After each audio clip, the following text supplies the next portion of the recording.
लगेगी.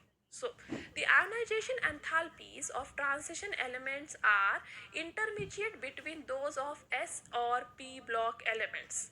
So, जो भी ionization enthalpy है मतलब इलेक्ट्रॉन निकालने के लिए जो भी एनर्जी लगने वाली है आपके ट्रांजिशन एलिमेंट से, वो हमेशा S और P ब्लॉक एलिमेंट के बीच में लगेगी. ठीक है, तो S में सबसे ज़्यादा एनर्जी लगती है लास्ट इलेक्ट्रॉन निकालने के लिए, और P में कम एनर्जी लगती है, पर डी में इंटरमीडिएट एनर्जी लगेगी.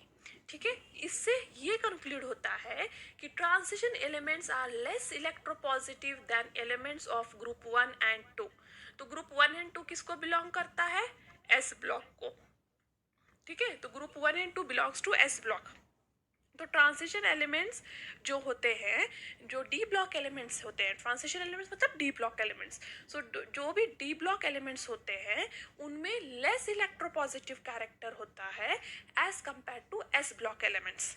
ठीक है, so transition elements are less electropositive than group 1 and 2, that is less than S block element.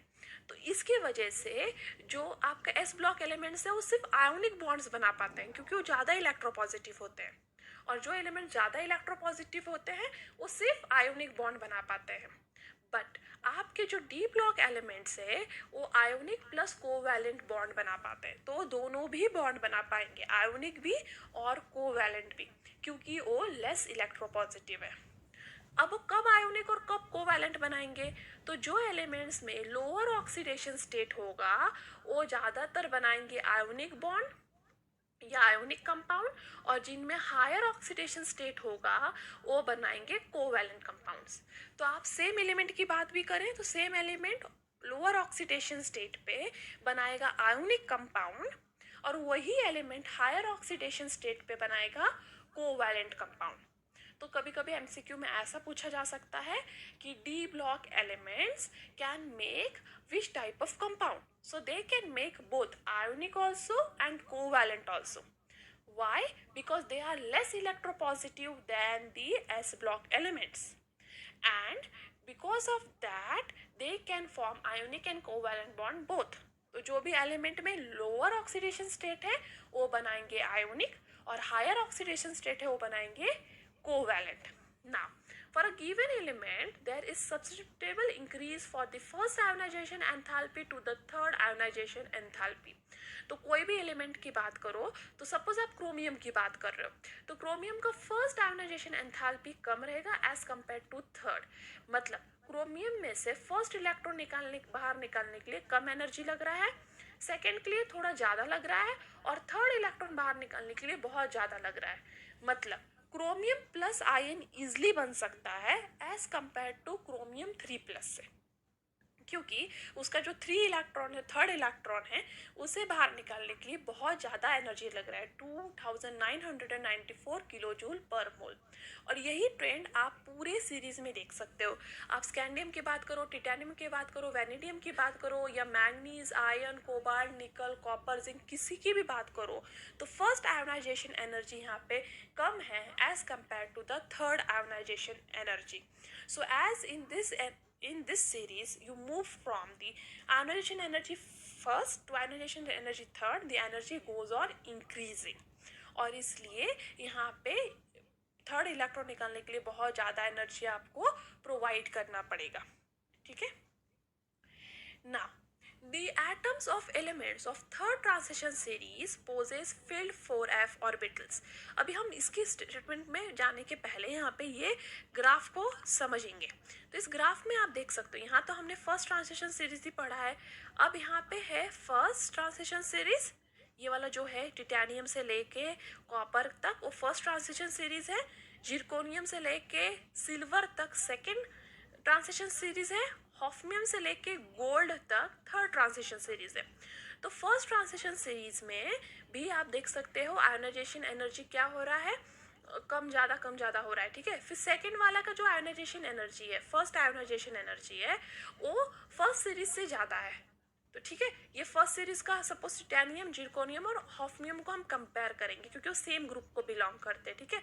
तो first transition series that is titanium की जो फर्स्ट आयोनाइजेशन एनर्जी है वो कम है एज कंपेयर टू जिरकोनियम, और हॉफनियम की तो फर्स्ट आयोनाइजेशन एनर्जी सबसे ज़्यादा है, ठीक है। तो जैसे आप ग्रुप में की बात करो, पीरियड में तो ठीक है, ग्रुप में जब आप बात करोगे तो टिटानियम, फिर जिरकोनियम और हॉफनियम की, तो हॉफनियम जो है थर्ड ट्रांजिशन सीरीज, उसकी फर्स्ट आयोनाइजेशन एनर्जी बहुत ज़्यादा है as compare to first transition series. Now why, तो क्वेश्चन आपने समझ लिया कि डी सीरीज में, डी ब्लॉक एलिमेंट्स में, ट्रांजिशन एलिमेंट्स में जो भी फर्स्ट ट्रांजिशन सीरीज है उसका फर्स्ट आयोनाइजेशन एंथैल्पी कम है as compare to third ionization enthalpy. क्यों? क्योंकि थर्ड आयोनाइजेशन एंथैल्पी मतलब थर्ड सीरीज के फर्स्ट आयोनाइजेशन एंथैल्पी से, ठीक है। तो थर्ड सीरीज का आयोनाइजेशन एंथैल्पी बहुत ज़्यादा होता है। क्यों ऐसा होता है? क्योंकि the atoms of elements of third transition series possess filled 4f orbital. तो ये 4f ऑर्बिटल फर्स्ट और सेकेंड ट्रांजिशन सीरीज में नहीं होते, बट थर्ड ट्रांजिशन सीरीज में 4f ऑर्बिटल होते हैं। और जो 4f ऑर्बिटल होते हैं वो पुअर शील्डिंग इफेक्ट दिखाते हैं क्योंकि उनका जो भी स्ट्रक्चर है वो पेलिकुलर डिफ्यूज स्ट्रक्चर होता है, तो डिफ्यूज स्ट्रक्चर होने की वजह से पुअर शील्डिंग दिखाते हैं। As a result, the valence electron experience greater nuclear attraction। अब मैं बताऊंगी, तो देखो ऐसा होता है, ये जो है वो एलिमेंट है फर्स्ट ट्रांजिशन सीरीज का, ठीक है। तो ये फर्स्ट ट्रांजिशन सीरीज या टिटेनियम की बात कर लो, ठीक है। तो सपोज उसका लास्ट इलेक्ट्रॉन कहाँ जा रहा है? डी ऑर्बिटल में, ठीक है। बट आपका थर्ड ट्रांजिशन सीरीज में क्या हो रहा है? थर्ड ट्रांजिशन सीरीज में आपके पास 4f ऑर्बिटल है, और ये जो 4f ऑर्बिटल है वो क्या कर रहा है? आपके इलेक्ट्रॉन को ज़्यादा स्क्रीन नहीं कर पा रहा, ज़्यादा नहीं बचा पा रहा है क्योंकि उसका स्ट्रक्चर डिफ्यूज है। और इसके वजह से जो फर्स्ट ट्रांजिशन सीरीज में जो न्यूक्लियर चार्ज है वो लास्ट इलेक्ट्रॉन तक या लास्ट ऑर्बिटल तक जा पा रहा है, वो लिटिल कम है, थोड़ा सा कम है as compare to the third transition series. Third transition series में क्या हो रहा है? न्यूक्लियर चार्ज बहुत ज़्यादा आपके लास्ट ऑर्बिटल तक पहुंच पा रहा है, और इसलिए वैलेंस इलेक्ट्रॉन जो है, जो लास्ट इलेक्ट्रॉन है, वो बहुत ज़्यादा न्यूक्लियर चार्ज फेस करता है, बहुत ज़्यादा न्यूक्लियर चार्ज फेस करता है as compare to first transition series के वैलेंस इलेक्ट्रॉन से। तो फर्स्ट ट्रांजिशन सीरीज का वैलेंस इलेक्ट्रॉन देखो यहाँ पे थोड़ा सा ही न्यूक्लियर चार्ज को फेस कर रहा है, बट थर्ड सीरीज का जो लास्ट इलेक्ट्रॉन, वैलेंस इलेक्ट्रॉन है, वो बहुत ज़्यादा न्यूक्लियर चार्ज एक्सपीरियंस कर रहा है।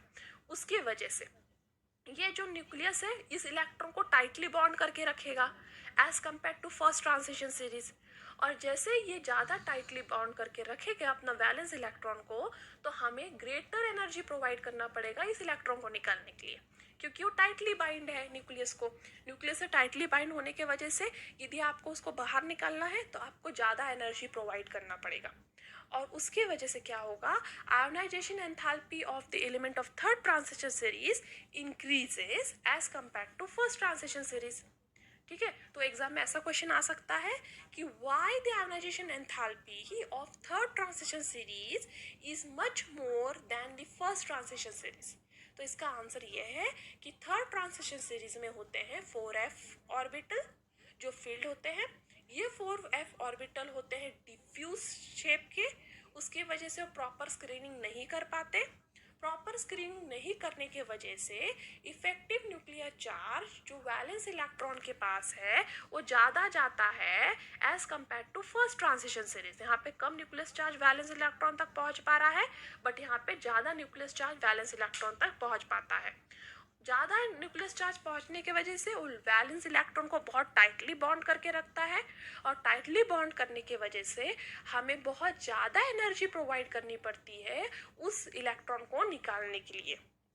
ज़्यादा एनर्जी प्रोवाइड करना मतलब ज़्यादा आयोनाइजेशन एंथैल्पी, और इसके वजह से ionisation enthalpy of third transition series is very much more than the first और सेकेंड ट्रांजिशन सीरीज। तो आप यहाँ पे सारे प्रॉपर्टीज कंपेयर कर सकते हो एक साथ। तो आप देखोगे कि यहाँ पे एटॉमिक साइज की बात करें तो atomic size from scandium to zinc is goes on decreasing. Size क्यों डिक्रीज हो रहा है? क्योंकि इफेक्टिव न्यूक्लियर चार्ज इंक्रीज हो रहा है. सेम थिंग आप M2 प्लस या M3 प्लस के लिए भी कह सकते हो. M2 प्लस और M3 प्लस में भी आप स्कैंडियम से टिटेनियम की तरह जिंक की तरफ मूव करोगे तो इफेक्टिव न्यूक्लियर चार्ज आपका जो भी है इंक्रीज हो रहा है, इसलिए आयोनिक रेडियाई भी डिक्रीज हो रहा है. तो जैसे जैसे न्यूक्लियर चार्ज इंक्रीज होगा आयोनिक रेडियाई डिक्रीज होगा. ठीक है. और यहाँ पे आयोनाइजेशन एंथैल्पी की बात करो तो ionization enthalpy as you move from scandium to zinc goes on increasing. तो आयोनाइजेशन एंथैल्पी क्यों इंक्रीज हो रही है? क्योंकि ये सारे एटम्स की साइज छोटे होते जा रही है. जितना ज़्यादा साइज छोटा होता जाएगा उतना ज़्यादा आपका वैलेंस इलेक्ट्रॉन न्यूक्लियस के करीब होते जाएगा. और जितना ज़्यादा आपका वैलेंस इलेक्ट्रॉन न्यूक्लियस के करीब होगा उतना ज़्यादा इफेक्टिव न्यूक्लियर चार्ज होगा. और इफेक्टिव न्यूक्लियर चार्ज बढ़ गया तो लास्ट इलेक्ट्रॉन निकालने के लिए आपको ज़्यादा एनर्जी प्रोवाइड करनी पड़ेगी और उसकी वजह से आयोनाइजेशन एंथैल्पी इंक्रीज हो जाएगी. और वही रीज़न है कि यहाँ पे आप देख सकते हो आपका आयोनाइजेशन एंथैल्पी इंक्रीज होते जा रहा है as compare to scandium to zinc. Why? Because your atomic radii has decreased and due to that effective nuclear charge has increased. Now we talk about metallic character. So low ionization enthalpies and vacant d orbital in the outermost shell are responsible for metallic character of transition elements. तो transition elements में metallic character क्यों होते हैं? क्योंकि उनके low ionization enthalpy है and vacant D orbital है. तो फर्स्ट जो आयोनाइजेशन एंथैल्पी है वो तो कम है, यस और उसमें वैकेंट डी ऑर्बिटल है. और ये सब की वजह से ट्रांजिशन एलिमेंट्स क्या दिखाते हैं? Metallic character. तो वो फेवर करते हैं ज़्यादा मेटालिक बॉन्ड बनाने के लिए और वो बहुत ज़्यादा स्ट्रॉन्ग मेटालिक बॉन्ड बना पाते हैं.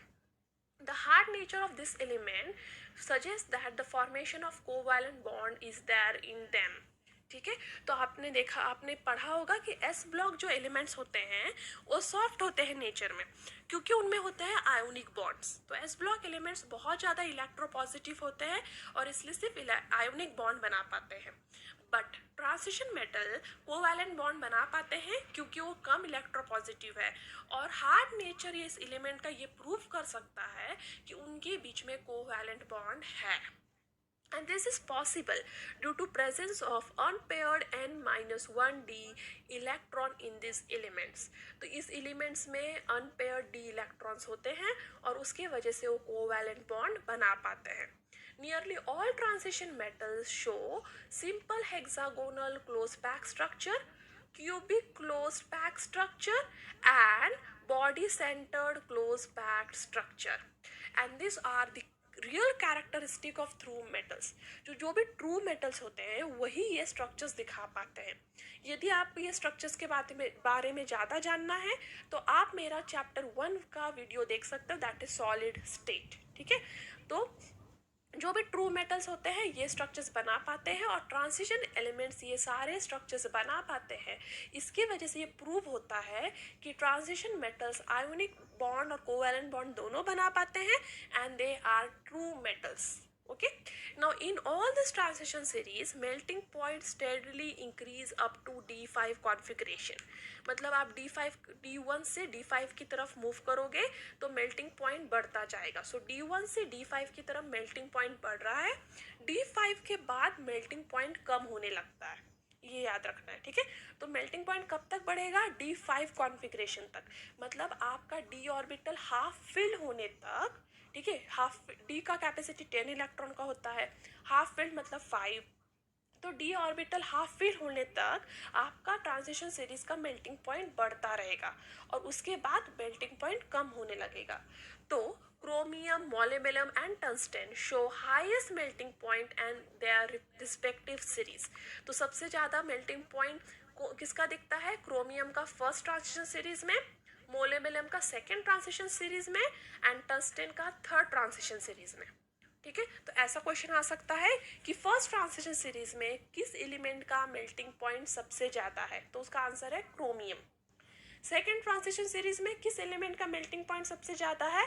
आंसर है मोलिब्डेनम. और थर्ड ट्रांजिशन सीरीज में किस एलिमेंट का मेल्टिंग पॉइंट सबसे ज़्यादा है? आंसर है टंगस्टन. और अब बात करें एक्सेप्शन की, तो magnesium and TC display anomalous behaviour of melting point. तो इनके मेल्टिंग पॉइंट का जो बिहेवियर है वो डिफर होता रहता है। एनोमलस मतलब डुअल टाइप ऑफ नेचर, मतलब वो हमेशा कम ज़्यादा होता रहेगा। After this with increasing atomic number melting point decreases. तो D5 तक मेल्टिंग पॉइंट इंक्रीज होने वाला है, और D5 के बाद जब भी एटॉमिक नंबर बढ़ता जाएगा मेल्टिंग पॉइंट क्या होगा, कम होता रहेगा।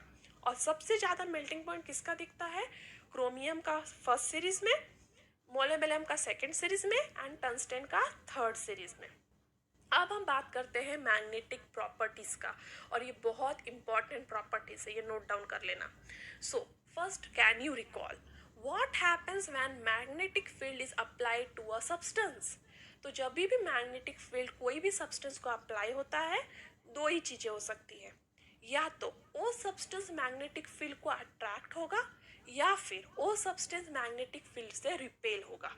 ठीक है, तो आपने याद रखना है जब भी मैग्नेटिक फील्ड कोई भी सब्सटेंस को